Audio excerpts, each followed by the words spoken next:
We are live. Welcome to those in the studio audience and also those watching at home. My name is Greg Bell. I'm the new chair of the Utah Transit Authority. I'm delighted to so serve. We have with us today on the telephone former Chairman McKinley, who's joining us remotely.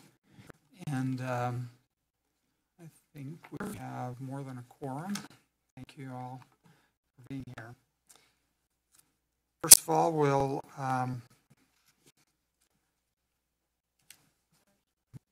have the Pledge of Allegiance. And Rebecca, are you leading us tonight? I pledge allegiance to the flag of the United States of America and to the republic for which it stands, one nation, under God, indivisible, with liberty and justice for all. Then Dave, safety minute. Thank you much. First off, of the 3 points today, I'd like you to join with Governor Herbert, Coach Whittingham, and Thurl Bailey to join the resistance.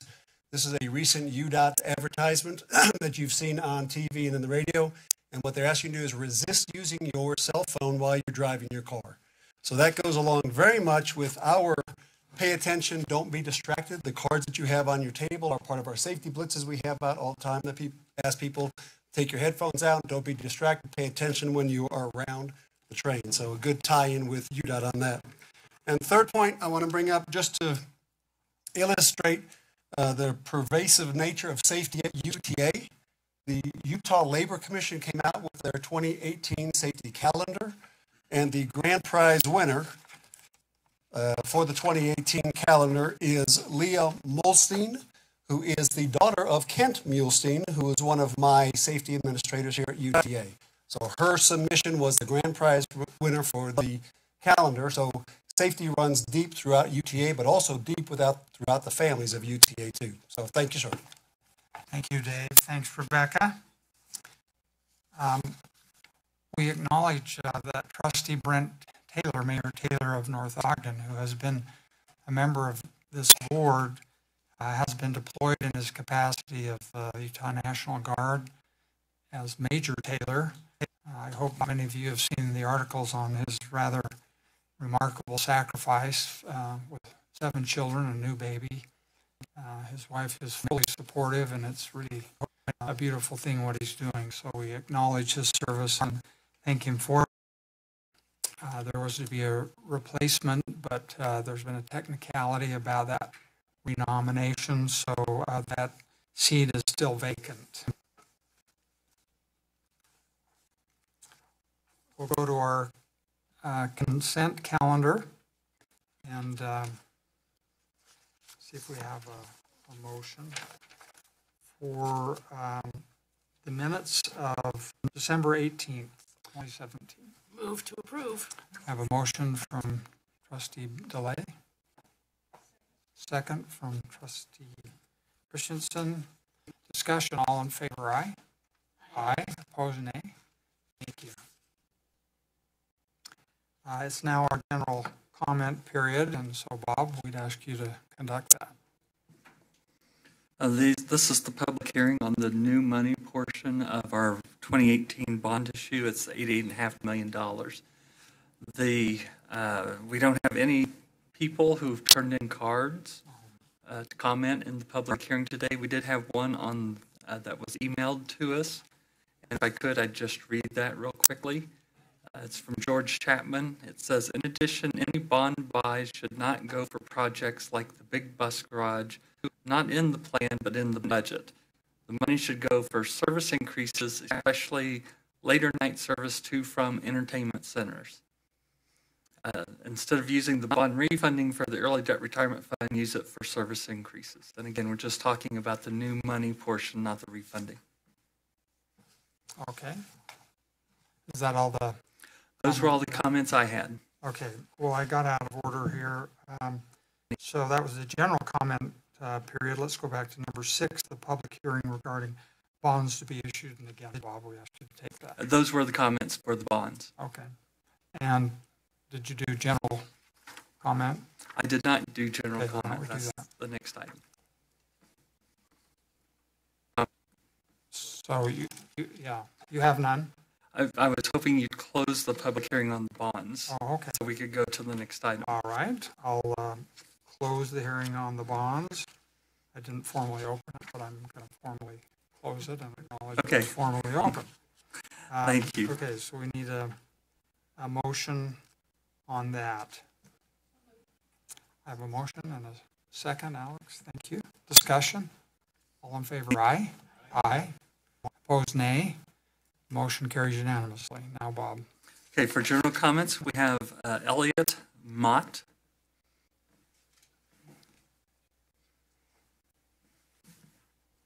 Thank you for this time. My name is Elliot Mott, and I'm a volunteer organizer of group floats on the Jordan River. And I'm here today to request public access to two sites that your organization controls, one of which is in Taylorsville on 4500 South at a place called Freedom Shrine. It's on the west side of the river on the south side of 45th South. The second site is Fair Park, the large park and ride lot on the west side of the river on the west side of the Fair Park. Both sites are critical for boaters to gain access to the Jordan River. We're blocked from both sites right now. We have been using Freedom Shrine, but we park on the road and carry our boats in. It would be very helpful if we could have access to both locations, not necessarily right now, but in a couple of months it would be really helpful. Both sites control access to two of the most scenic stretches of the Jordan River. One, the first one from Freedom Shrine through Taylorsville, West Valley, and South Salt Lake. The second one from Fair Park through Salt Lake City. These are really special sections of the Jordan River that we're being denied access to at the present time. And so in sum, I'm requesting you revisit your decisions to close those parking areas to the public. Thank you very much for the time. Well, thank you. We will definitely research the ownership on that because we would love to facilitate that access. Thank you. That was the only card I had. We had one general comment that came in. It says, I'm concerned, and I know we're going to talk about the 2440 plan later, but this is more general in nature. I'm concerned and against the 2440 plan that has so many projects when basic service is lacking on most routes.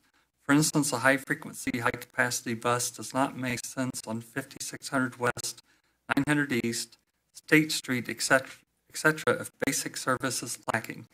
5600 West bus is half hour and hourly. Building up service first and seeing if ridership increases before implementing a new service makes more sense. New systems should depend on ridership increases, not wishful thinking. I'm also concerned that we will not have proof that BRT Provo trip is successful unless we see if it will have a cost-effective ridership. The free fare essentially stops all data analysis that could prove success. The rail lines and high-capacity, high-frequency proposals do not make sense until services are significantly increased. I would recommend consideration of a Green Line extension to 5600 West in the plan. In Seattle, Amazon helps pay for rail. In addition, any bond buys, oh, that one's already been made. And that was from George Chapman. Okay, thank you. And those were the only comments. For those to our operations people, thank you very much. So there being no other comments, we'll close the public comment session. On item number 8, the closed session, there's no reason for us to do that, so we'll skip that item. And we'll move to item number 9. Well, let's see. Okay, again, there's no need for that since we had no closed session. And then we'll go to item number 10 on the agenda, which is a resolution regarding the work of the Transportation Task Force. And I'd like to ask Commissioner Milburn, who has been a member of that. Well, is he with us? Oh, okay.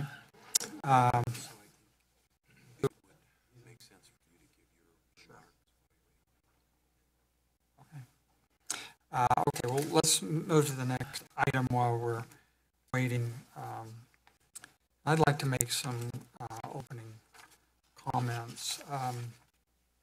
When Governor Herbert asked me to serve on this board, he gave me a mandate to provide leadership to UTA to again be one of America's finest transit agencies, which contributes meaningfully to Utah's health, growth, and our economy, and protect taxpayer funds. As chairman, I will aggressively pursue that charge that he gave me. Since its founding in 1970, UTA has developed its bus system, then its tracks, light rail system, and finally the commuter rail and front runner to serve more than 80% of Utah's population at a lower cost than other similar transit agencies, even though we have one of the largest service areas in America. For the past several years, our attention has been consumed in a variety of audits and investigation, internal and external. We've implemented top-to-bottom reforms to apply the best possible business practices, realign management and compensation, and create the highest standards of accountability and transparency. I'm satisfied that through that reform process, we have thoroughly streamlined and reorganized this organization with a very, very strong foundation and outlook for the future. UTA is prepared to face our common transportation and air quality challenges along the Wasatch Front by increasing our mobility option and addressing directly environmental issues today and tomorrow. We have a talented, responsive leadership team on the staff to do that, and a very deep and highly committed board of trustees.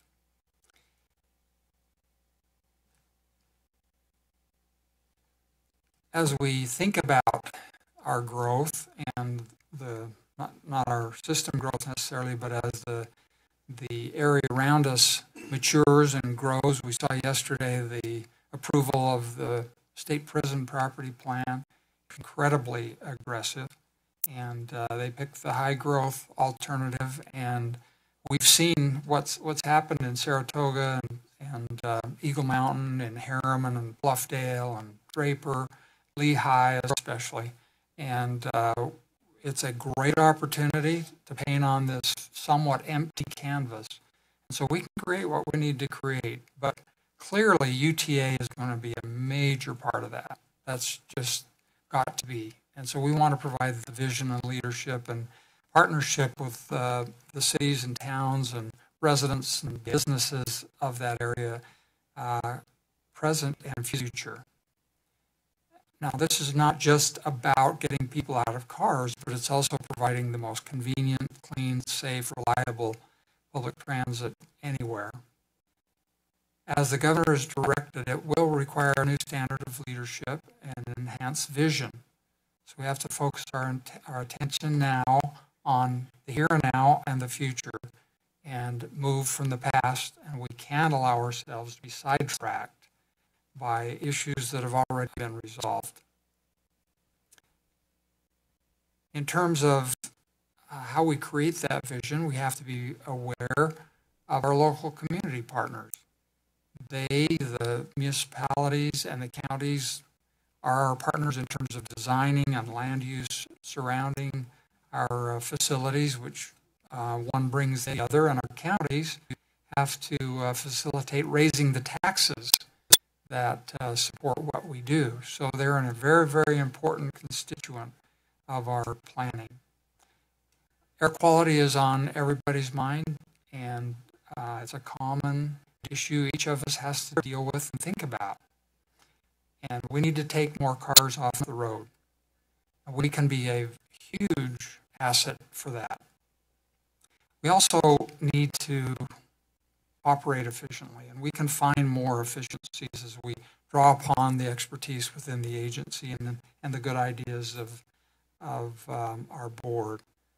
I'm very impressed with Jerry's desire to innovate, to understand where the disruptors will be coming and to anticipate those, and he's created an innovation council. What's the exact name? Innovative Mobility Solutions Office. Innovative Mobility Solutions Office. Not poetic, but descriptive. My highest priority, frankly, will be to address, I think, one of the major impediments to increased ridership, and that is first and last mile connection. We have got to make our transit accessible, but beyond accessible, convenient and appealing to the commuter, to those who otherwise just don't get over the hump.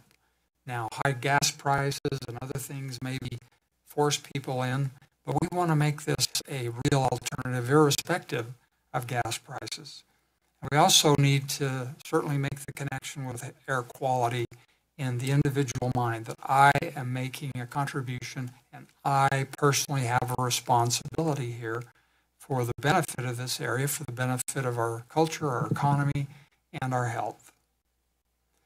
We have to search out and embrace the next big things like ride-sharing, on-demand service, autonomous electrical vehicles, embedded road sensors, and other emerging technologies. We have to provide a consistent customer experience with all that goes along with that. And we can certainly beat the airlines on comfortable seating and amenities. Now, too many of us have lost sight of the fact that for many years, Utah has had one of the premier transit systems in the U.S. I'm confident that as we look forward and we do our job in pioneering again, as we draw on our past achievements, Utah will once again be seen to be one of the very best, have one of the very best transit systems in the United States. We have another issue, and I'd like to get into just a little bit of detail here. Utah has 3 PM 2.5 non-attainment areas, one in Cache County and the others along the Wasatch Front from Box Elder all the way south to Utah County. These were reclassified in 2016 by the DEQ and EPA as reclassified as serious and serious non-attainment based on failure to meet the 24-hour health standards. Because of this issue, and because of the new consideration about our own ozone non-attainment, we have potential lids, that's not the great word, but we have a ceiling to our potential economic development if we do not control our air quality. And beyond business, our children and our people, everyone is breathing air, and we can do better in terms of not contributing to the air quality issues. We have a unique geography. We have certain topological conditions that lend to inversions, but it's a question of how much goes into that and what kind of emissions are there. Moreover, these non-attainment issues bring a level of burden for regulation from the state that are not pleasant. And should we not make the right kind of progress, industry will, among others, start to bear even a greater burden. Right now, industry is only about 11% of our emissions problem, but should we stay in non-attainment and get the more stringent treatment, then industry would have to adopt most stringent measures, defined term, which would cost $20,000 per ton of emission reduction. So you're talking a highly expensive thing. And at some point, businesses just say it's not worth it. So we have to keep in mind that we recruit business and we recruit individuals that come here to work, and they see and breathe what we do. The Wasatch Front ozone problem we've known about, and it's a common problem across the world. But again, we have to think about it. For instance, in 2017, riders using UTA eliminated more than 92,000 vehicles per day from roads. 92,000, think about that. Almost 100,000 vehicles were removed from the road. If everyone who drives to work would commute one day, we could more than triple that and eliminate more than 3.7 million vehicle miles. And by tripling our ridership, about 4,500 tons of criteria, air pollutants, and 221,000 tons of greenhouse gas emissions would be saved annually. So 4,500 tons, think of that in as about 450 of our buses. Just envision 450 of our buses. 450 is a big number, 10 tons each. That's what you're talking about. You're talking about a whole block of these things. 221,000 tons of greenhouse gas emissions. We're starting to get into naval comparisons of small ships. And so you can just see what we could do with people doing, each individual doing a little. The comprehensive impact is absolutely definitive. Now, we know we're going to get Tier 3 gas and Tier 3 vehicles, but we have a tendency to make allowance for things we correct. In other words, even though Tier 3 will cut down emissions per vehicle by 80%, our growth will fill that in quickly. Now, I want to address something. The media and others frequently refer to UTA as a debt-ridden agency, or our heavy debt, or our overtaxed debt. And we just need to put a little historical perspective on this, and that is that in, was it 2014, we had the vote, 2014, 2015, we went to the voters and said, look, we have a plan over the next 15 years to complete our build-out. So if you want to do as planned, it'll take us till 2030 to build out the system. However, if you would like UTA to hurry that up, we can start right now and complete the system, which we did. They did, and we did. But to do that, we had to borrow some money. We bought a bigger house, so we needed a little bigger mortgage. And guess what? We made the payments, and our senior debt has a AAA bond rating, the same as Utah. The state of Utah always brags about. So we are not a debt-ridden agency, nor are we having problems with our debt. It's scheduled, it's managed, we've refinanced several. We're in the middle of one right now. The Bob's working on an ingenious solution to lower our rates. So we're in good shape that way. Now, we all know that there's a legislative task force and that governance of the UTA Board is being discussed. And Brett will present to us a resolution, but as I think about it, and I think as we discuss the resolution, I'd like your thinking as well.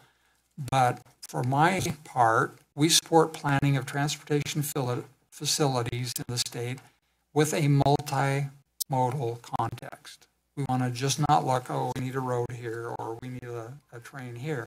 We want to look at, okay, here is a corridor, or here are citizens and businesses who need better transportation.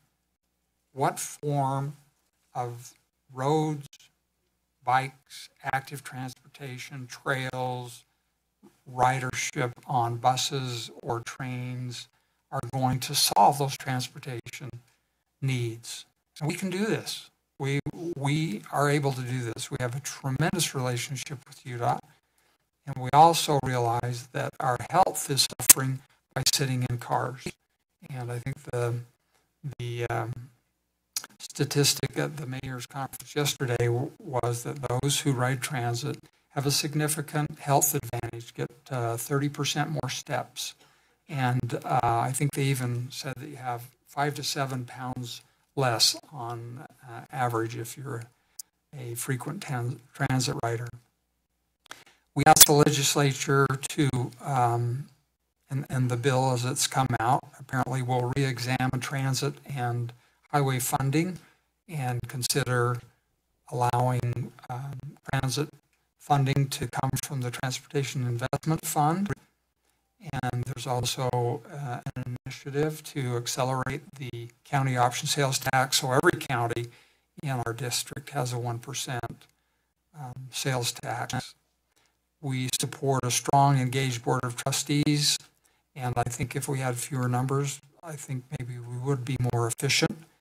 In designing the board structure, we ask that the legislature consider these principles. And this is one very dear to the governor. Fair representation of counties and cities who facilitate the imposition and levying of transit sales taxes and who partner with us on land use and ridership. Number 2, state representation on our board to the degree there's state financing. 3, provide a very strong accountability and reporting system between trustees and their appointing authorities. I think some of us have been appointed, but there's not really a return report process, and sometimes people don't want to hear it anyway. Number 4, strong and empowered board of trustees needs to be able to engage deeply in UTA's business to assure the public their taxes are being spent correctly and that we're preventing fraud, waste, and abuse. We need to have strong accountability to taxpayers and riders, and that's a pledge of mine, is that we need somehow to create better connections with our customers, with our riders. Counties, businesses, other governmental entities are important, but our riders are really what it's all about. We need to become, as a board, more involved in the operations of UTA. As UTA had that moonshot goal that the voters endorsed, the board stepped up a few notches because of the minutia it would take of approving every deal, land acquisition, but those salad days are over. And so I think it behooves us, in the spirit of what the legislature is looking for, that we bring it down a couple of notches, and that our view of the detail and day-to-day operations will be of a higher degree, allowing, however, for our great general manager and staff to run this agency. But we as a board need to really know what we're talking about as we oversee those functions. So I am, as chair, I'm honored and delighted to serve here, and thank you for your confidence and vote. But I see nothing but blue skies, and very optimistic about UTA's future. And I think we'll get this through this legislative session. And I think it will only be a better agency. So thank you very much. Now we'll ask Jerry. Want to go now? Or should we go? Yeah. In keeping with the principles I've mentioned, Commissioner Milburn and I have been working on those, and he had a great idea that we got to let the legislature and the Transportation Task Force specifically know about our support for what options they're considering. So, Commissioner, I'd ask you to present the resolution that is your. Thank you, Mr. Chair, and apologize to everybody here for being a little bit late. Apparently, I had a good excuse, and I was just trying to follow what apparently was the safety minute, I'm assuming, with the flashing lights and stopped completely. I was stopped completely for about 25 minutes out there.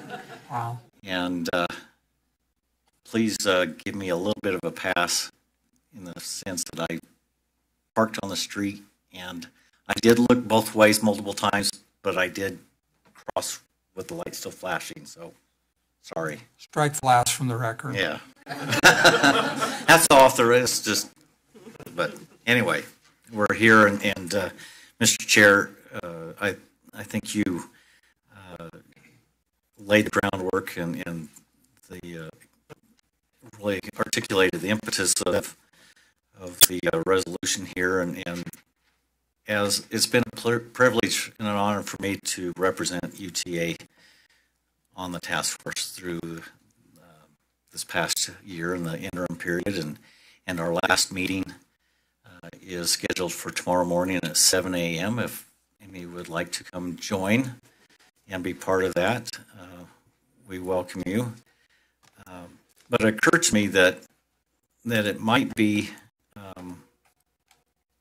useful and hopefully send the appropriate message to the task force and the legislature and all our constituents that although what's written here in this resolution, I don't think there's anything earth-shattering, but hopefully it sends a message that we are partners and that we understand that we're a good, even though we know we're a good agency, there's always room for improvement, and I think there's been a lot of great work come out and good discussion at the task force, and there's going to be some recommendations come from the bill, and there will be some changes. Exactly how they ended up by the end of the session is still to be determined, but Chairman Bell, I think, really hit the nail on the head that, there are opportunities to maybe streamline and be more engaged. There's a lot going on at UTA, and it's a big organization. And there's a huge time commitment and things of that nature to really delve into it. Not that we need to be counting paper clips and pencils and pens type of thing, but it really behooves us to be a little bit more engaged and understanding of what makes this agency tick.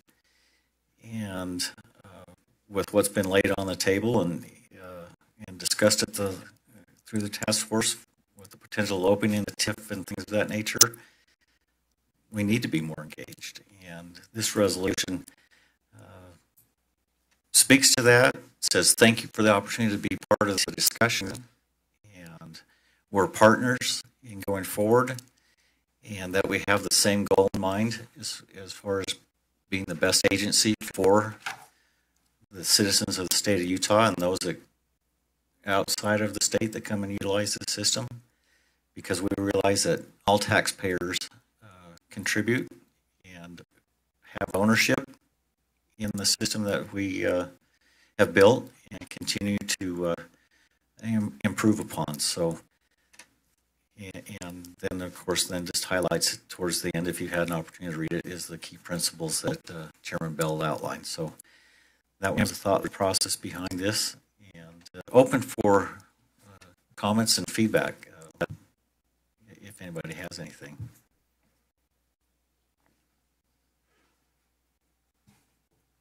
I just wanted to maybe add a comment to the concept. I think that we are in a unique time, probably in our economic development history. I serve on the Point of the Mountain Commission as one of my other jobs, and it's been a very interesting process over the last little while.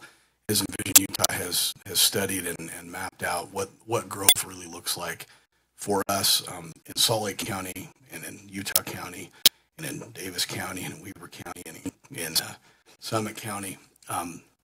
We really are in a situation that is unique, and I think the future is unbelievably different than what we've ever really thought it would be, because this growth is coming, and it's coming mostly from our own children. And so you could build the wall like Mr. Trump wants to, but you'd have to build it around your house.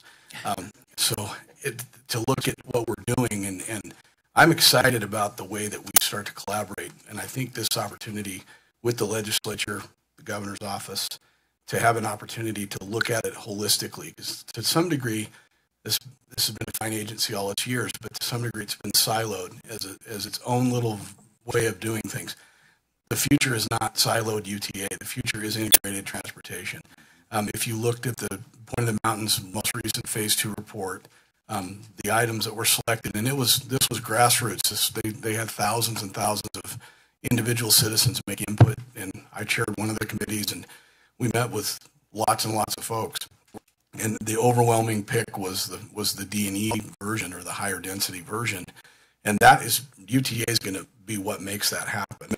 One of the interesting radical ideas that came up in that meeting, and I'll bring it up again, was talking about the ultimately transit being free. And people gasp and think, oh, free. But when you look at really the incremental cost of building roads and things versus actual subsidizing it completely, it does make a fair amount of sense to look at it that way. So what I thought was exciting was, as Envision Utah was looking at the plan, they were saying, look, it's a whole different mindset. You talk about disruptors. To get people out of the cars and get them on the system, there's some things we have to do, and our good frugal culture free might be it. But I'm excited about the fact that I think that we should look at this opportunity with the legislature of making some government or structural changes to us, not as a bad thing, but as an opportunity to be part of an overall greater discussion and the entire future of both all of our counties and how we're going to live. I appreciate all the good work that's been done over the years, and before I was ever on this board. But one of the things I love about UTA is that we really are a methodology of being able to move people around in a way that does make a difference, and we need more of it. We need more of us. We need more of the ability to do the things we're doing, and that takes, like Chairman Bell said, money. And we have to be able to be part of the overall process. And I think as we let the legislature know through this resolution that we want to be partners and we want to be the solution that we're going to end up having to be, that's a win-win. So I'm confident and grateful for all the good work you put in on the task force, and that I think it's exciting that we're looking at it differently, like we do in Utah on lots of things. And so it's going to be, I think, like Chairman Bell said, the future's bright, the sky's blue, and if we're in charge of it and we can have a say in it and be part of it, we can shape our future, and we can shape the future of our counties and make it a good place to live instead of just a crowded place to live.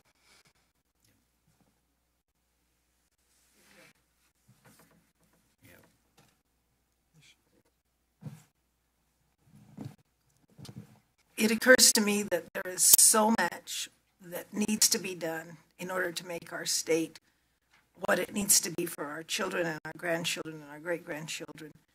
And UTA has been at the forefront, albeit maybe the hidden forefront, in terms of people, it's just there and they don't think much about it until somebody starts to complain. But this gives us an opportunity to move ahead, and we cannot move ahead without funding, and we have to recognize that there's a significant, we can have all the great ideas and we can know everything we need to know in order to make things great in our state. But until we have the funding to do it, it's just an idea in somebody's back pocket. And if this will increase that opportunity for funding and give us the strength that we need in order to move forward and take care of the needs of tomorrow's citizens, I'm all for it, and I appreciate your effort in directing the commission towards that effort.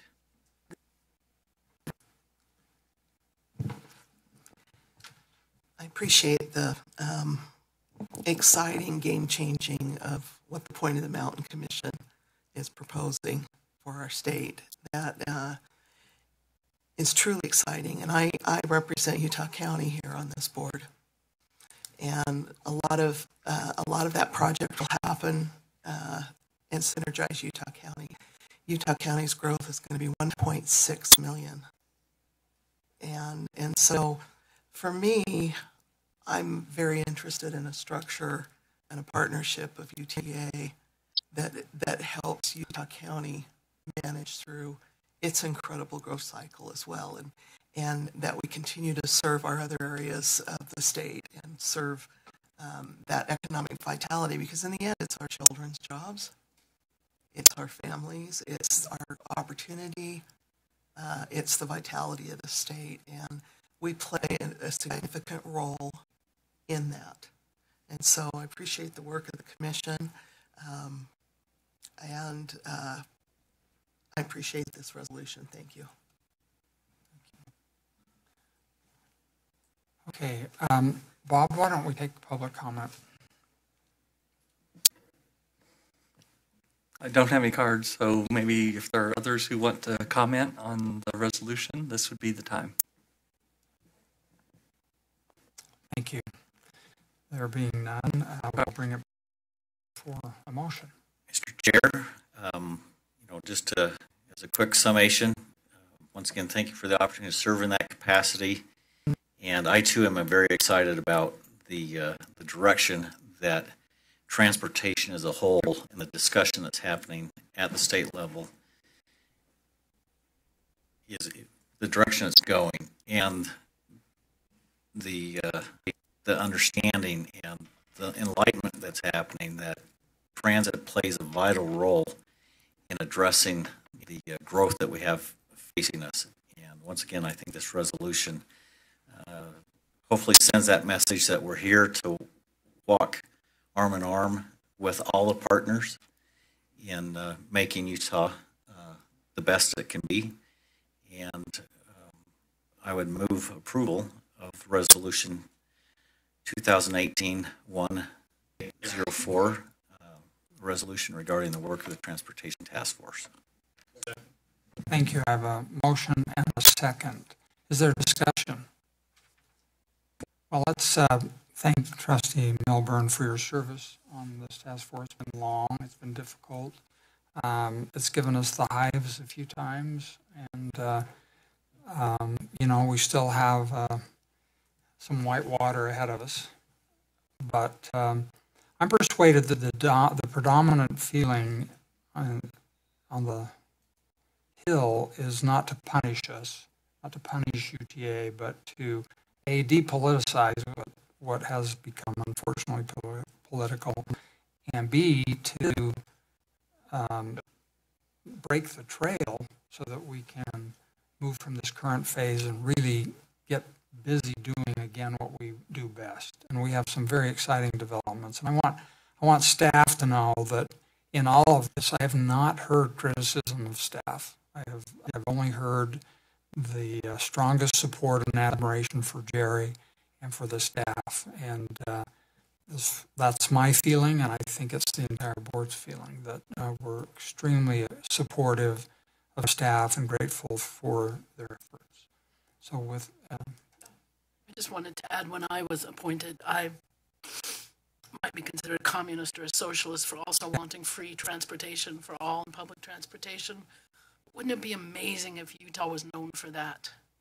We win so many awards, and we are so moving forward in such positive ways with our everything being planned around the Silicon Slopes and our own transportation plans here. And this resolution, it is really amazing and makes me very proud, I think, for the work that's done in it, but what we're saying out there. And, keep going, Utah. Keep going, UTA. Keep going, legislature. We're all on the right path.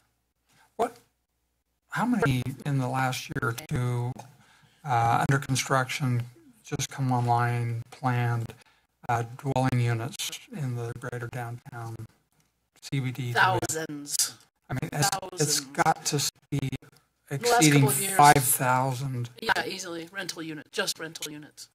Yeah, so we're approaching 10,000 effectively new dwelling units in the Central Business District within our free fare zone. I mean, it's unbelievable. Salt Lake is much different with the nightlife and just the business cycle, and it's really exciting. Okay, I'll call for the question. All in favor, aye? Aye. Aye. Opposed, nay. Motion carries unanimously. Thank you very much. That's meaningful. So we'll turn the time over to Gary for the CEO report. Thank you, Mr. Chairman, and thanks to all the trustees for the good work that you're doing. You've received an electronic version of my CEO report for January. There are a couple items I'd like to highlight from that report. First is our receipt, just got it today, so I threw it in the report. For the 25th time, UTA has been recognized by the Government Finance Officers Association for excellence in financial reporting. Now, that may sound a little dry, but it's a big deal, and the GFOA provides the standards and best practices for public sector financial practices and reporting. And when we started looking at how we could get our financial reporting to comply with their standards, it was a lot of effort. But we've built that into our system, and we've been able to achieve this recognition each year since we started. So thank you, Bob, and thanks to all the folks who work on making that happen. The second item I'd like to highlight is the enhancement of our UTA Go Ride mobile payment app. And we, this month, have added monthly passes as an option in the app. And we will continue to add features to that as we have them ready and are able to bring them online. So you can go to Go Ride and purchase a monthly pass for February. You can buy them pretty soon, and they'll be effective the 1st of February. So that's one more way we're making it easy and convenient for people to use transit. And just a little personal story, I know that during the wintertime, a lot of people come from out of town to ski and ride the UTA bus. And so having features like this is one of the ways we can make it convenient for people who've never been on one of our buses, don't know how to pay. And I had the chance to help a whole family log on, make an account, and pay their fares when we were on our way up to Brighton. So it took most of the ride up there for them to get it all figured out and get their credit card loaded in. But, you know, if not for that app, they would have been making another trip to go get change, correct change, or some other way of paying. So it was nice to have that convenience and an additional service for our customers. I wanted to just again reinforce, since the issue of free fare came up in your discussion, the results of our Free Fare Friday, which was sponsored by the Salt Lake City Council and the Mayor's Office from Salt Lake County. We had a big impact that day. So about 32,000 additional boardings. And if we translate that into how many autos were removed from the road that day, thinking about round trips, and the impact on air quality of that. So that program reduced about 3 tons of air pollutants. So you think about particulates and NOx, and 200 tons of greenhouse gases in that one day. So it was fun to have the opportunity to try that, and we appreciate the support of Salt Lake City and Salt Lake County in enabling that to happen. The last thing I'd like to talk about, and I'm going to ask Laura Hanson, who's our planning director, to help me with this, is our community service standards. So we are now posting on our website a series of standards that will communicate to the public how we're doing. We have a great responsibility entrusted to us. The public has given us, by their own vote through referendum, their hard-earned tax dollars, and they expect to have a good return on that tax dollar. Whether they're a daily rider of UTA or not, they expect to have a positive return.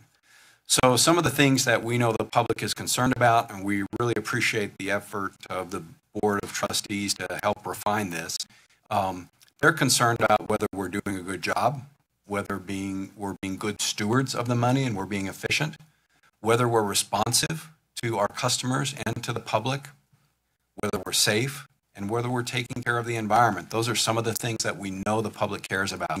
So with our now published community service standards, we are able to provide a report card back to the public on how we're doing.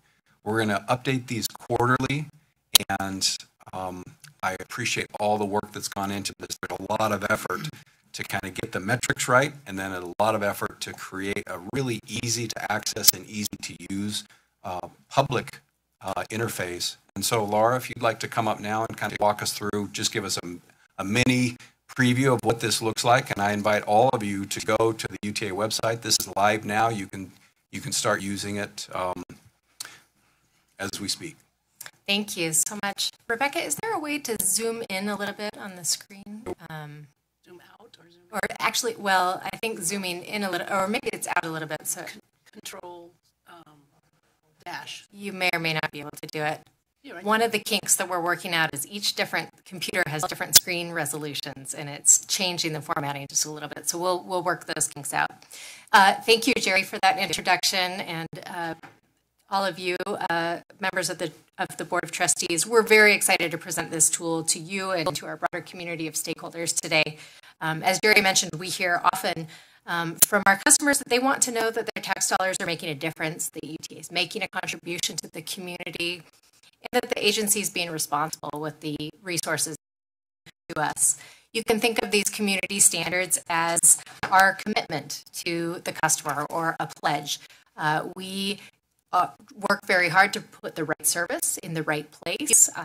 We aim to take you where and when you want to go, to give you the freedom to change your plans, and also to be a good use of both your time and your money. This website page is intended to be a quick reference tool for members of the public to see how we're doing meeting those expectations and how we're using these resources to make a difference in the community. Rebecca, could you scroll down to show the various different metrics? There you go. You'll see here that we have some different colors. There's green, there's red, scroll down a little further. There's yellow. The green means we've met our goal. Yellow means we're very close, but we have a little ways to go. And red are areas where a little more concerted effort is to come for us in our future. I want to be clear that none of these colors mean that we're not meeting federal requirements. We're meeting all of those. We've set very high aspirational goals for ourselves. And so it may take us a little while to work toward these, but we're working to go above and beyond what's required. I want to thank all of the committee members that helped provide feedback and input into the development of this. We've put a lot of work into this. You've had some great ideas, and we've tried our best to incorporate them. Rebecca, if you could go to the very first row of the metrics there. Trustee delay. Oh, actually, maybe go back just one more. Well, I have a question for you. Oh, yes, please. But I want you to get through your... Okay, I'll get through and then we'll answer questions. You mentioned that that our customers really care about reliability, and this whole first row in our metrics here are intended to respond to that interest in reliability. And a little bit further down the page, you'll see a yellow field for a number of community partnerships. Trustee Everett Hall, you mentioned that we have an interest in working with our community, and we provide more than just providing people a ride from point A to point B. There are other things that we do in the community, so that metric's referring to that. One of the things that we do, we complete sidewalks. We also help fund a grant program with the Wasatch Front Regional Council and UDOT that provides grants to local governments that write to help cities prepare master plans that are transit supportive and help fulfill our mission as an agency. And if you could go back to that, yes, miles per bus service interruption. Trustee Cragen, you suggested that we use storytelling to help communicate the importance of some of these features. And so if you click through, and we encourage you to explore this website in the future or on your own time, you'll see that we have videos, we have external links, we have some quotes from our employees, community partners, helping to tell the story of why some of these partnerships are important and these metrics are important. And if you click on the video, I don't know if we can... I am a mechanic for UTA, but I also use UTA. I take the train and the bus. My goal as a mechanic is to make sure that your bus is going to get you where you want to go when it's supposed to be there. The mechanics here all have that goal. We want a happy customer, someone who's pleased and have clean, reliable transportation. That is our goal. It is a job, but it's one that we enjoy doing. So we hope to update these and refresh these videos every year to tell a little bit different story each time. Maybe we'll have some new metrics that come on board, but trying to communicate that story that, you know, we're a hardworking, dedicated bunch of folks, and we're your neighbors, we're your friends, we're fellow transit riders, and that we're all in this together working towards the same goals. As Jerry mentioned, we hope to update this quarterly with our process, our progress towards, and we hope that, you know, this communicates that we're listening to our customers. We're trying very hard to take those suggestions to heart, and we have this ethic of continuous improvement here at UTA. We're constantly working towards improving our efforts and our work to provide a better service to the community. So we are excited about that. We invite you all to explore this website on your own time, and members of the public as well, and dig into it a little bit. We're excited, and thanks for all your contributions. So my question is, are we on the homepage? to find it, in fact, we can navigate back through. If you can go just to the main Ride UTA So website, I can show you how to navigate to it. well, I navigated around one of the worst parts of navigating this website, I think, in my opinion. And granted, all this is great, not complaining, but people want to know planning your trip, scheduling, and there should be another one saying, got a complaint? Oh, right. Because filing a complaint here is one of the most difficult websites I've ever been in my life. It takes me page after page after page after page of trying to figure out how to file a complaint, like, about anybody or anything or what have you. So if you, like right here, where would you go to file a complaint? So I can share that we do have some plans for this community service standards to put a banner right on this first page. And so I think there are some opportunities for us to refresh how we navigate through the website, which kinds of information we want to put right up front. So I think your point is well taken that we need to make it easy for people to get to the information that they're looking for.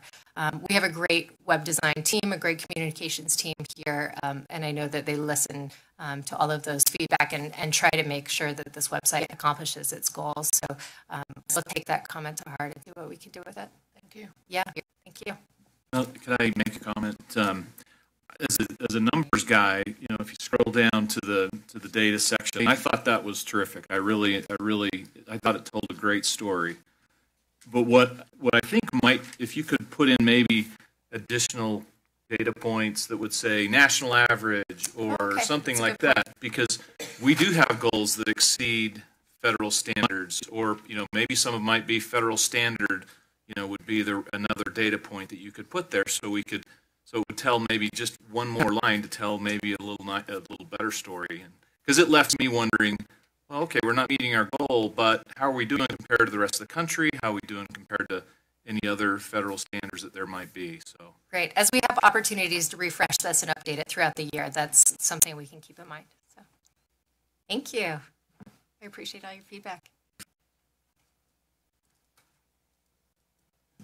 Thank you, Laura. That concludes my report for the month. Thank you, Jerry. We have worked hard for a long time on the 2040 strategic plan, and I thank Trustee Henderson for him chairing this work. He's done countless hours. Charles is a visionary. He asks lots of hard questions and comes up with creative answers, and we really appreciate his work and the committee's work and the entire board's work. So we've asked him to give the final update so that we can call for public input and adopt this today, because we've been through it many, many times, and it's now time. I thank you, Mr. Chair. I agree, it's time. I want to first of all thank Trustee McKinley, former Trustee McKinley. He was our chair last year when this effort started, and he approached me and asked if I would be willing to, from the board perspective, lead this charge with putting together the strategic plan. After we got started with this, I had the opportunity to work with some wonderful members of staff, of UTA staff, and we brainstormed on some of the things that we want to get accomplished. And the first person that I really got an opportunity to really spend some time with was Alicia Garrett. She was extremely helpful in guiding us, not so much guiding us, but providing some direction on, from a structure and approach standpoint. And I want to thank Alicia for her support, but also want to make sure that Bob McKinley knows that I really appreciate the opportunity to be able to lead this effort. Additionally, there's obviously a number of other individuals who participated and supported. GJ, I can go on and on. Laura came on board just as we were getting started, and but there's a number of individuals, including the board members, who provided input on this. In any case, we launched the strategic planning initiative in spring of last year. The effort began seeking feedback from our stakeholders. There was an exercise that we went through where we asked our appointing authorities to give us some feedback. We want to know and understand what they wanted as part of this strategic plan, and so we wanted to make sure that we included their voice. We also came equipped with our own thoughts and ideas based on the feedback, and I think there was a mention early on that by our chair that We want to try to fortify that exchange between trustees or board members that represent the various constituencies within our transit district, and ensuring that their voices are heard, but then we're also going back. So this is not a one-way discussion or conversation, it's two-way. We want to make sure that we're engaged and that our stakeholders are also engaged. After going through that exercise, we also then went out and saw the agency as a whole. There was some field trips, you might say, where we had as members of the board to go out and visit with the various departments and groups within the organization that delivers service. And these are all individuals who are critical to the service delivery and ensuring that, the 40+ million boardings we have each year go as flawlessly as they possibly can. And believe me, there was a number of individuals, I won't say number, all of the folks that are within our organization are focused on service delivery. I had an opportunity to spend some time with the planning department, and there was the individuals there are always focused on ways to solving problems. And there's, not only are they in the office planning and routes and making sure they optimize, but they're also engaged with the individuals that are actually driving, or the operators that are within the system, and they communicate back and forth about problems and come up with solutions. And so it's not a matter of Jerry coming in and say, I need you to solve a problem. They identify the problem, they act on the problem. So as Jerry has mentioned early on, he set up an office of innovative solution office. Is that what? Innovative mobilities solutions office, and I would say the entire agency is really kind of focused on that as a whole. In any case, the strategic plan itself builds on the agency's history. You cannot go forward without really acknowledging what has happened in the past, and that's 50 years of commitment in providing mobility solutions within the transit district itself along the Wasatch Front. We understand that and recognize, and you've heard some of these mentioned early on, the challenges that we've had as an agency, and meeting some of the needs of our community when it comes to transportation. And that was some of the things that we really wanted to tackle as part of this effort, is we, recognizing who we are as an agency, but then also more importantly, what are the challenges that we're facing. And we went through many iterations, and so one of the things that you're not seeing, or the conversations that we had as we were working, necessarily all the conversations we had with respect to how do we make this the best strategic plan possible. We got a lot of input from our stakeholders, a lot of input from the folks that are in this room, and here we are almost a year later. We finally have something that we want to present to the public as our go-forward strategic plan, with an opportunity, obviously, as part of the timeline to provide some input from the writing public as well. In any case, the challenges include, obviously, population growth, and you heard that being mentioned early on. Environmental quality, or air quality, is being a number one issue that we're challenged with, and how do we mitigate that? Again, transit is not the silver bullet by no means, but it sure helps getting folks out of their cars and giving them an option to use other than their vehicles. Providing access to all in order to link people to their communities and opportunities, disruptive trends, and evolving technologies that require solutions through innovative thinking and sustainable funding. Those are some of the challenges we all identified as part of this effort. And with that, we were able to boil this down. And again, it took us quite some time. And you say, if you look at the document, you think, oh, I could have easily come up with that, or, just a few minutes. No, we wanted to make sure this spoke to many audiences. And so with that, I came up with 5 strategic focus areas. The first one being customer experience, deliver safe, reliable, accessible, and easy to understand mobility solutions that improve quality of life, enhance the user experience, and increase access to the community and employment resources. The second item was leadership and advocacy. Continue serving as advocates of the communities by supporting sound public policy and transportation plans that improve quality of life and build strategic partnerships designed to solve mobility challenges.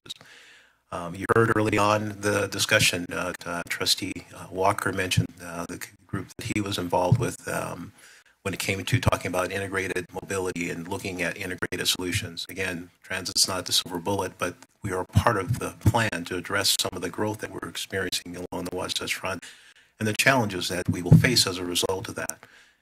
And so I sit on the Regional Growth Committee, and I remember the presentation that was delivered specifically calling out, transit being a part of that solution, and as well as, the suggestion that potentially transit could be should be free. If you think in terms of the cost of actually having to collect and manage that whole process, one should actually easily pencil out and say the ROI is not quite there, but if we got folks onto transit, it most certainly would benefit and pay off in the long run. The third item was access to opportunity, and I have to applaud the contributions provided by the board, specifically having Alex Cragen, Trustee Cragen coming on to the board. When we talk about access to opportunity in the terms of Regional Growth Committee and Wasatch Front Regional Council, it's in terms of how do we strategize and determine the best opportunities when it comes to service delivery, and it was a guide for us to determine how do we render service into a particular area. Well, the input from Trustee Cragen was that, it's not just where do we deliver service, but it's also how do we provide access to opportunity for the riding public and the general public at large. How do we connect them to jobs and opportunities to go places that they enjoy and thus improve the quality of life. So that was very important there. Strategic funding. We've already heard from our chair about how do we ensure that we have the funds necessary to be able to support the plans. The plans are already in the book. We have our, what is it called? RTP, Regional Transportation Plan. So Regional Transportation Plan outlines all of what we've already planned. And again, a plan is only as good as a static. Once you plan it and put it in paper, it changes. And last week I was at the Regional Growth Committee, and things are continually changing as funding opportunities present themselves and communities come forward with needs. We're continually jockeying things back and forth to determine what's the best way to deliver service. And so, but funding is a critical part of that, and we can't do it without having sustainable funding. And so we're hoping that whatever comes out of the task force will lead to us being able to provide worthwhile and beneficial service to the communities we support. And then we can't do it without our people. So the last item that we have here is workforce of the future. As I mentioned, I had an opportunity to go out, and as well as any of the trustees go out and meet and actually view the operations in itself and get real intimate with understanding how do we make sure that we are, again, supporting the 40 million plus boardings a year. How do we make that happen? We want to support our workforce with the knowledge and with the development opportunities and education so that they can actually render those services and be able to execute accordingly. That, of course, is a lot of, going in, even though it's just a few or five, strategic areas of focus, there's a lot behind that.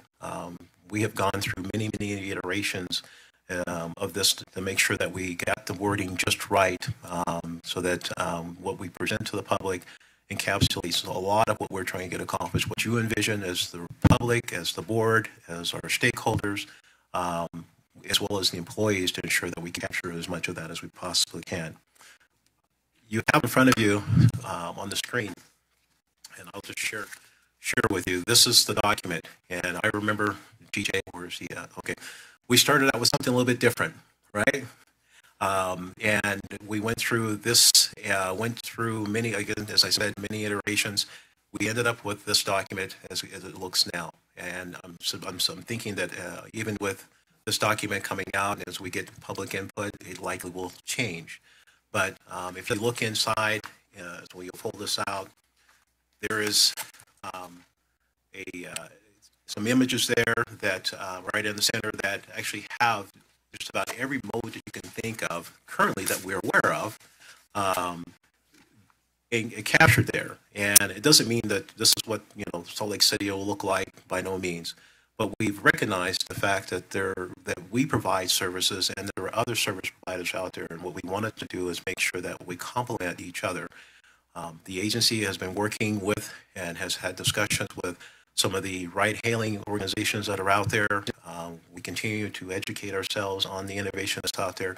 The one thing that we try to avoid is as much as possible, well, not as much as possible, but one of the things we try to avoid is not looking at, not necessarily hanging our hat on any one particular solution. It is important that we be fluid, we be flexible, that we be ready when it comes to some of the technologies that are going to be deployed in support of what we need to do. But again, our focus is to optimize wherever possible. That said, our vision out of this whole exercise boiled down to move people. At one point it was we move people, but our objective as an agency is to move people from point A to point B. You know, if you think in terms of access to opportunity, people get on our youth system for a reason. They're either going to work, going home, going to school, going shopping, going to entertainment. There's many, many reasons for individuals to use the service, and the bottom line is we're moving people. As far as the mission is to provide integrated mobility solutions to service life's connections, improve public health, and enhance quality of life. We hope with that mission statement that we've captured what this agency has been doing and will continue to do, irrespective of what will come out of the task force and the legislature. We do know that this agency is still focused on service delivery when it comes to providing rides to those who want to use the service. Again, thank you to Trustee McKinley, to the board members, all of your input, as well as to staff. And Jerry, thank you for the opportunity to work with you and your staff. Jerry's already started actually down the path of taking what we've already discussed and incorporating that into his strategic objectives within the organization, which is a little bit different than what we did when we went through the exercise with our 2020 strategic plan. One of the things that I've experienced in my career is that when you're incorporating, you know, coming up with a strategic plan, you've got to bring it inside. You've got to make sure that individuals within the organization know and understand what that plan is and where they fit within supporting that objective. And more importantly, whatever we're doing, we should be doing it in support of the strategic plan. There shouldn't be any effort that's wasted on things that don't add value to what we're primarily focused on doing.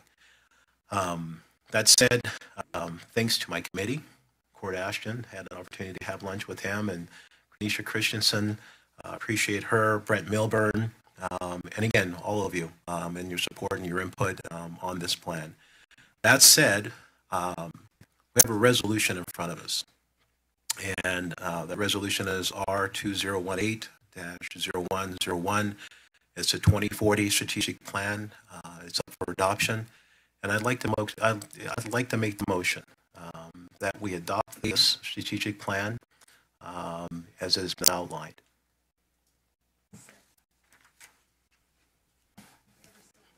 So gladly. We have a motion and a second. I have a question. Question. So we worked with all these planning organizations and received all this input. So we're going to adopt it and then share it with the public, or are we taking public feedback and then adopting it? What's the sequence here?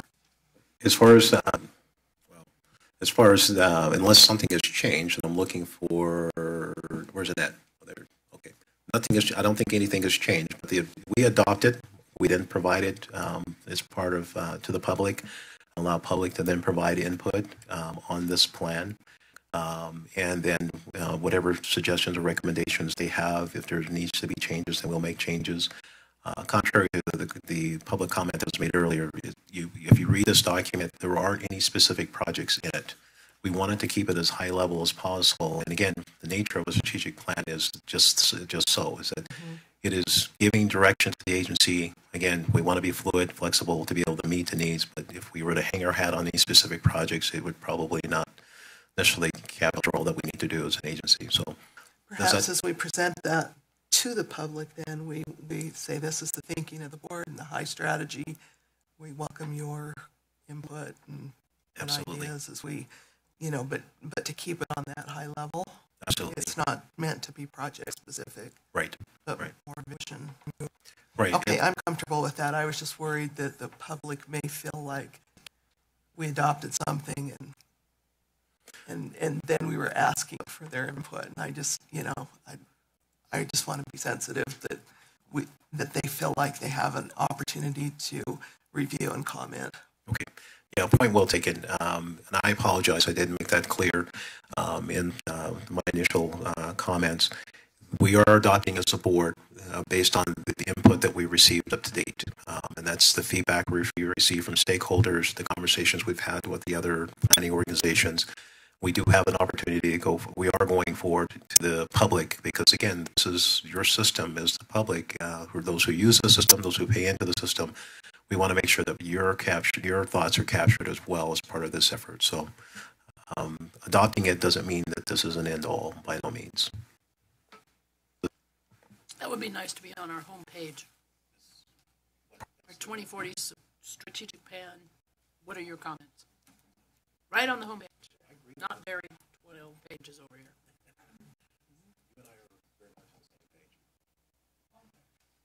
I think that's something we can do. Yeah. Okay, let's ask for public comment, Bob. I don't have any cards. We did have one other comment from Philip Savino. On page 8 of the 2040 Strategic Plan brochure, adjust the green line to reflect the Provo-Orem BRT connecting to the Orem station on the right side of the UTA 2040 map. And then a question, is the Murray-Taylorsville project still in the plans? The future map just shows a grid pattern, not the diagonal from Murray Station to Salt Lake Community College. So this comment goes exactly to what Trustee Henderson was talking about, that this is not the regional transportation plan with phase 1, phase 2, phase 3, and unfunded projects clearly defined and scoped out. This is a concept plan, and we struggled with how to represent that graphically. So these lines represent the kinds of strategies that likely will be pursued in the future, consistent with the concepts that are contained in the plan. But I know that Trustee Walker, if he were to go back to the point of the Mountain Commission and say, do we have everything on here? They'd say, no, you need a lot more lines. So the point is really just to highlight, we expect to have more and better connections throughout the region in the future because of pursuing these concepts. I'm glad that the question was asked because we struggled with this image here. Because if we were to put everything that's on there now, you wouldn't be able to read it. If you put everything that's planned, you still wouldn't be able to read it. But again, the strategic plan itself is to be high level and intended for us to really kind of have the framework and the structure in place so that we can know how to move forward. Again, the RTP, the Regional Transportation Plan, captures all those plans. And as I shared early on, sitting on the Regional Growth Committee, we're continually revisiting that based on funding opportunities as well as plans that are being put forward by the various communities that support that. I don't think it's that difficult to put a disclaimer. I noticed there's something in between these maps sideways, but some kind of disclaimer on the bottom that says this is just a generic, not specific plan. This has to be read in apples and oranges for everybody, and that's not clear here, and I would agree with that public comment that, well, where's this and where's that? Like, no, this is just look at it big picture. Yeah. Maybe just refer them to the regional planning documents of those specific areas for detail.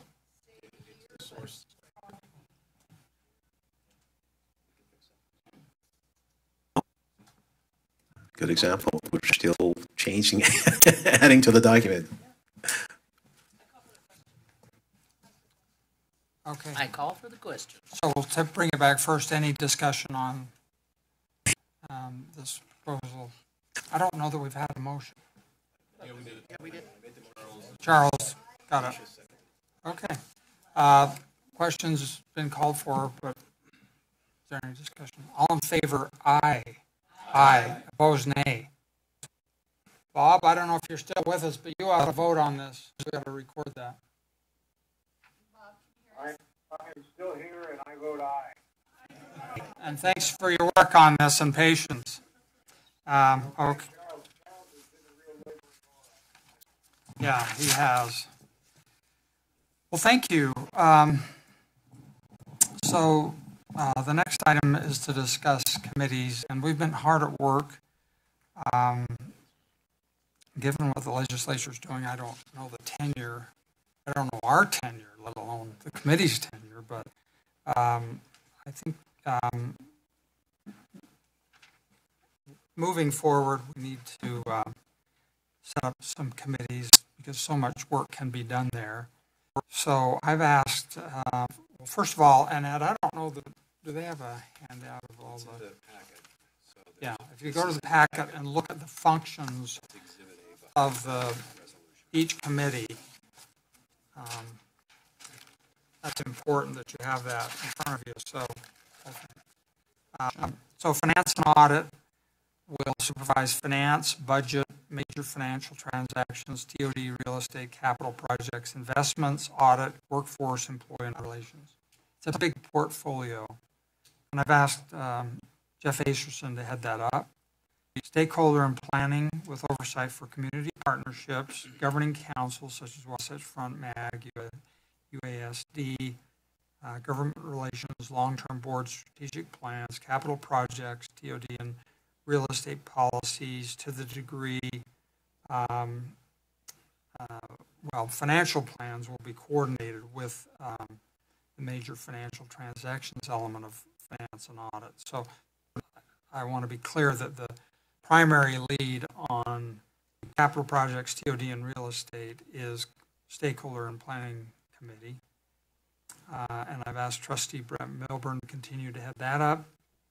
Then we have Operations and Customer Experience Committee with oversight for long-term operations strategy, including innovative mobility, pilot projects, etc., customer experience, service standards and service planning, service and fair equity analysis, system safety and security, and I've asked Trustee Alex Craig with his deep commitment to customer experience and ridership and making our system better for the rider.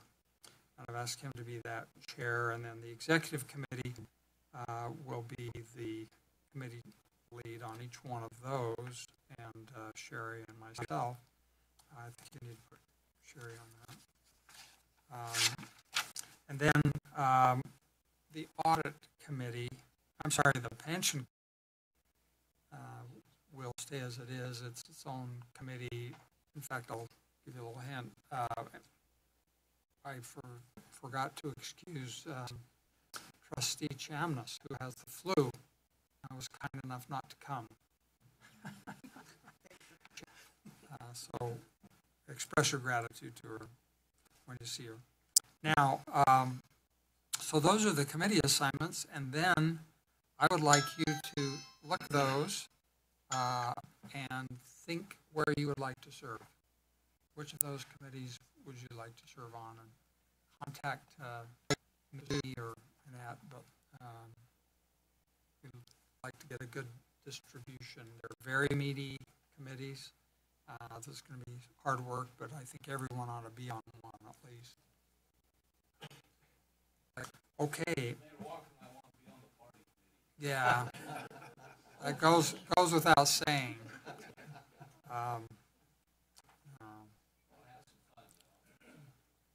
Okay, and then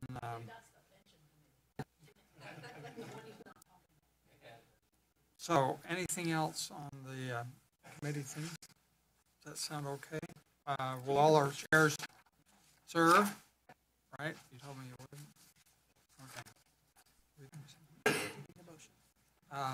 Let's see. Do we need a motion? I think we ought to. Yeah. Let's take a motion. So I'll make a motion. Do we need to have public input on it? To adopt. Okay, so I'll make a motion to adopt our 2018-01-02 with our new committee structure. Thank you, Sharon. Second. Okay, do we need public comment on that? Yeah. We did not have any online public comment. I do not have any cards. Okay. Thank you. Discussion. Yes. Call for the question. Oh, All in favor, aye? Aye. Opposed, nay? Motion carries unanimously. Thank you. That's good to have done. Okay, we've had an audit review committee, and we asked Mayor Walker to give a brief update, and Rihanna, you can sing the chorus for him. Thank you, Chair. So the audit committee, we had our meeting on January 10th, and I'll be brief. Our chief internal auditor reported on all the progress management has made to address the audit findings identified in 2017. Only 9%, or 8 findings, of the total audit findings reported in 2017 were not fully addressed by the timeline management had set. And the reason for the delay was that taking appropriate management action is valid, and the new timeline is set for the 31st of March of this year. So they got almost all of them done and need a little bit of time to the end of this, or March this year. The draft internal audit plan for 2018 has been presented and approved by the audit committee. If you have any questions, Rihanna can answer them. Are there questions on the board? Thank you. We appreciate that, Mayor. I neglected to say in the last item that I've asked Charles Henderson to be the vice chair of the planning committee. What do we call it? Stakeholder and planning. Finance and audit, because it has the planning function, and Charles is stakeholders. I apologize. Yeah, to Trustee Milburn, because Charles has had such a hand in that and is so good at it. So that's part of that. Okay, then we'll go to the stakeholders committee for your report. Thank you, Mr. Chair. Just briefly, trustees, hopefully you've had an opportunity to receive and read the email that Annette sent out on my behalf a week or so ago in regards to the work that we initiated last fall on reviewing the board policies and putting together a structure and an outline on how to go forward on that task. As you recall, we spent some time in the fall reviewing what we currently have, and also looking at what other entities have as far as structure and some of the content that they focus on in their board policies. And appreciate staff and the work that they've done. Part of that memo going out to you was a proposal for a board policy restructure, highlighting board bylaws, board processes, finance and budget, operations, employees, customers and partners, and property. So that's the basic outline that we're proposing that we move forward on. And part of that memo was if you have any feedback or comments, suggestions on that direction, if you could please let myself, Jamie, or Annette know, and then we'll be diving into this full force in our meeting in March. So that's my report, Mr. Chair. We're excited to get rocking and rolling. Great. Thank you. So any other committee reports? All right, then let's move to item number 13. Draper City has requested to purchase almost 6 acres of right-of-way property at 65 East Highland Drive. It's got I hope that's the right address. And I'd like to ask Paul Drake if he would come forward and introduce this, or Trustee Easterson. I don't know how you're dividing it up. I have asked Trustee DeLay, Trustee Easterson, and Trustee Taylor to review this when this came in a month or so ago, and they've all, Trustee Taylor's deployment interfered with that, so I don't know, they've been able to meet, but they've each taken a look at it, and we thank you for your input on these. Paul? Okay, wonderful. Chair, thank you for your time. Trustees, appreciate it. My name is Paul Drake. I'm the Senior Manager of Real Estate and Transit-Oriented Development at UTA. The purpose of this presentation has been said is to discuss a proposal by Draper City to purchase some land, some right-of-way property.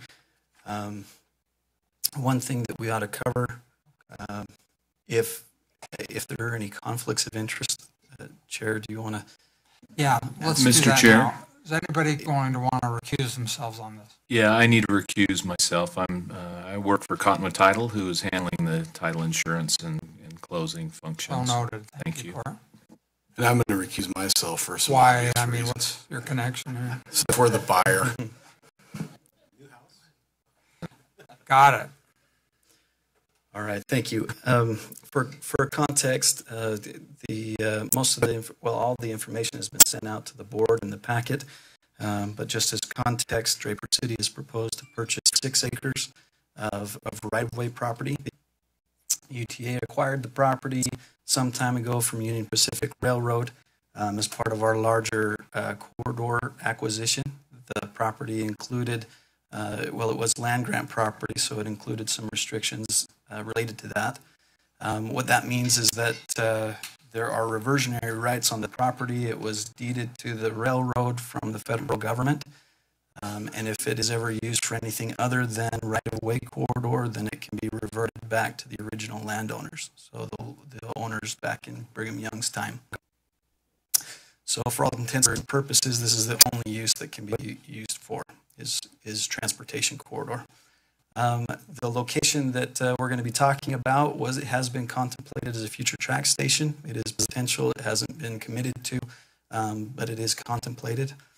The purpose of the conveyance, I guess our engineers, Draper's engineers, we've all taken a look at it and we've found that there are no conflicts with our future plans if we were to convey this property.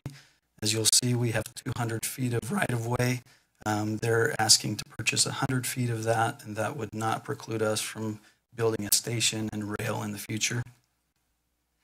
And then last point is that the corporate policy and actually the executive limitations policy requires us to come to the board. That's why we're here today for any transactions greater than $500,000. Our intention in this proposal when it came to us is to protect the rights of the taxpayers. And to that end, our objectives were the following: to want to receive fair market value for the property, to optimize the location for the future potential transit hub, and then lastly, to support the economic development efforts of the community. The action that we're coming to the board today with is just that, is that we would approve the sale of 6 acres of right-of-way property for the fair market value of $2,995,000 per the terms of the purchase and sale agreement that was in your packet. And we'll discuss those terms as well. This is the location that we're talking about. This is the point of the mountain. You can see right in the middle of that image, that's I-15, kind of bifurcating that map. It's northeast of the interchange at 146 South, and just across the freeway from the prison site. This is what has been proposed by the adjacent developer to the city.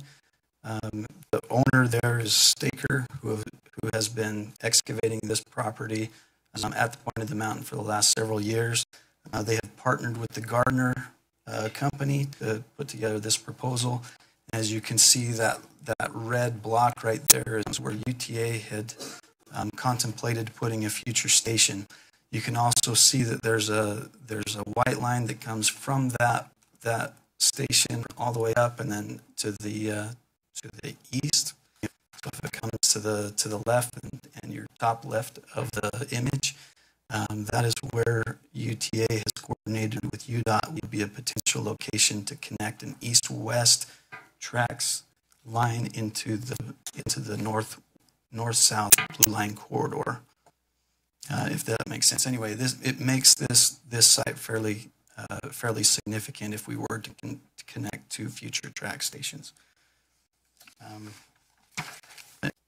This is the property that has been requested for purchase. The red is the 6 acres that Draper City has requested for right-of-way.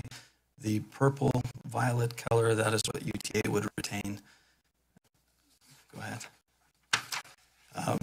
As far as this transaction is concerned, the main and only parties are the buyer is Draper City and the seller is UTA. But we do mention that Gardner Company is the adjacent developer on that property as discussed. Go ahead. UTA's policies give us guidance if cities do come to us and request property. Corporate policy 2.2.1 states that UTA may convey the property for value roughly equivalent to the appraised value. So of course we had the property appraised. This is the result of the appraisal. In your packets you received both the original appraisal, which contemplated 5.5 acres at $2.7 million. At some point, it was determined that another half acre was required for their design, so we had the appraisal amended to include the extra half, so the resulting value was nearly $3 million. A point to be had is that UTA purchased the property for roughly $1.50 a square foot from the railroad, which is about $390,000. So this is a pretty good return on investment. Next one. For the terms of the purchase and sale agreement, Draper City has agreed to pay the fair market value as the appraisal suggested, that they would accept the property as is, and that they would also participate with UTA in terms of funding and staff time. That would be a match to UTA on a stationary plan for this area to optimize the area for future transit connections and pedestrian connections to a future station. And then of course that they would also agree to those obligations related to the land grant property, that it would always remain in roadway, trail, or other transportation related purpose. Paul, can I ask you a question? Please. Is there a deed restriction that states that last sentence? Just Something within the land grant. Oh, is the deed restriction in the deed that we're going to convey? Uh-huh. Right now, it's in the purchase and sale agreement. We have not drafted the deed yet, but it is in the purchase and sale agreement, and it is a term that will survive closing. As a deed restriction, registered, recorded. Being a title guy, I would guess that that's in the prior recorded deed and is part of that, and continues and runs with the land. So. Great. Thank you. Yeah, thank you. So yes, it is a reversionary right that does run with the land. Thank you. Okay, next one, Rebecca, thanks. So the benefits to UTA is that we're liquidating a piece of property that, as said, has no other purpose.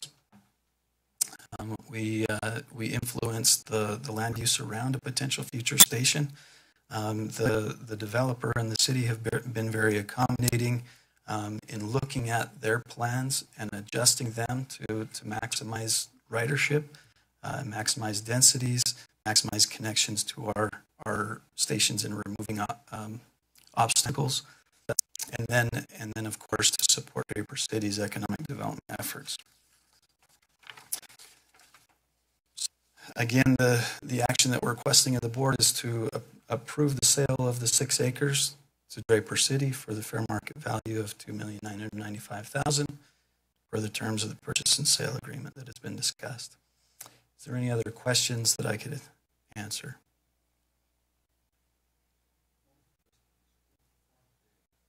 Danny, The appraisal? speak in the microphone so we can get it down streaming. Who did the property evaluation, you or someone else? Someone else. We had a third-party appraiser. I believe it was Integra. Okay, thank you.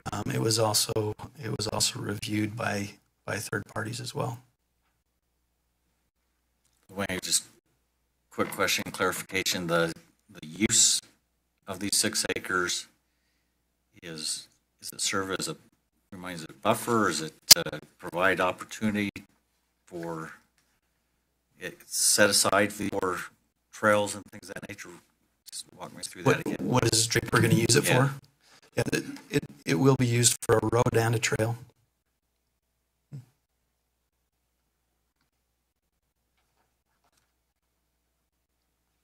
Okay.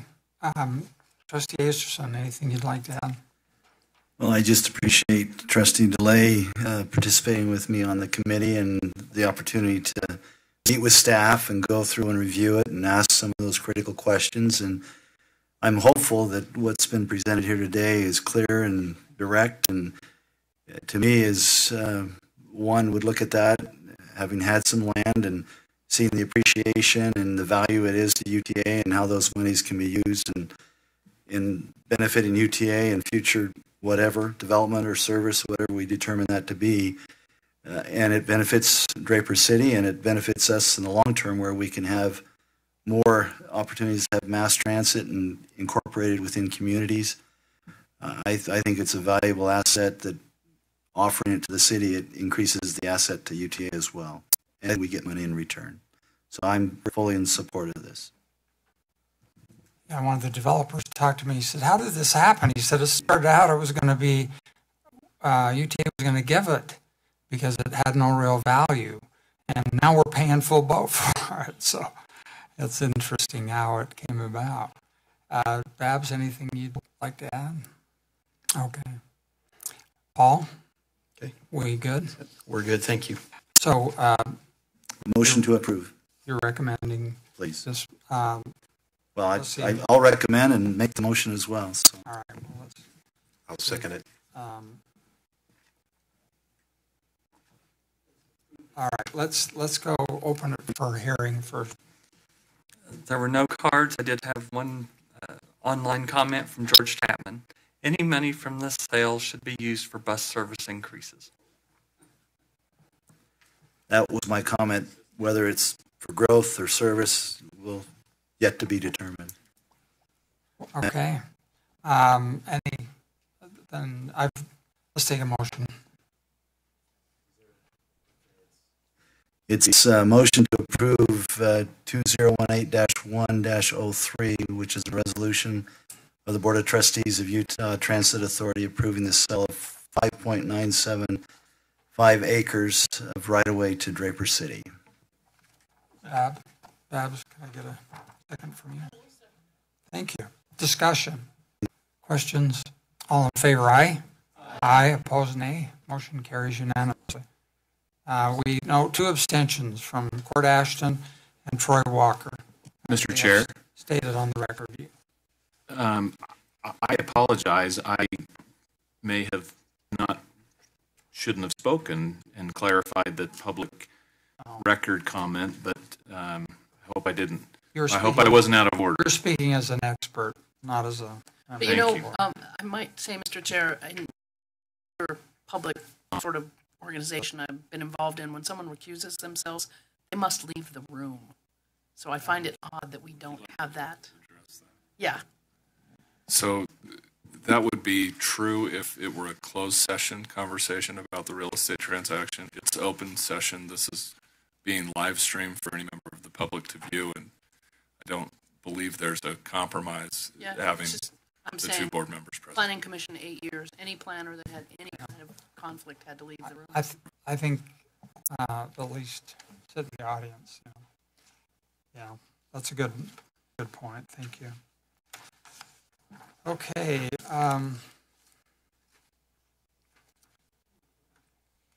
Any other business?